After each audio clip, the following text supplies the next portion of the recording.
So I got on the bus, I'm sitting there listening to my music, and a couple minutes after I get on, a few stops later, this gentleman and a woman get on the bus, and he looks like he's sick. And he sits on the bus a few seats in front of me, and I can see him leaning over and putting his head in his hands. And all of a sudden, we go around this turn, and he falls over onto the ground.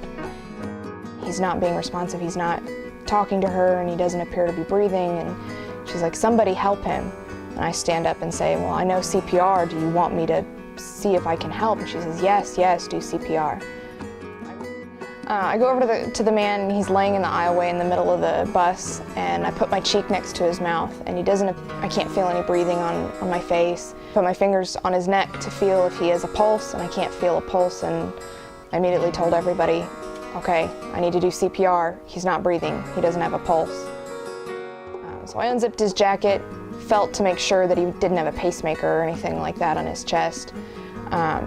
Opened up his airway, made sure it wasn't obstructed, and did 2 rescue breaths for him.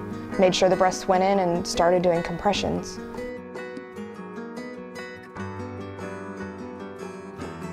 And then about 25 compressions in, he immediately gasped and woke up. He seemed to be all right after that. He was really confused though, and just started thrashing around and didn't know where he was.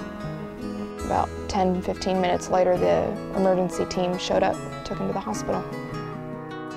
It was kind of like switching on autopilot, where I'm like, I know exactly what to do, I know exactly what to look for, I know I can do this.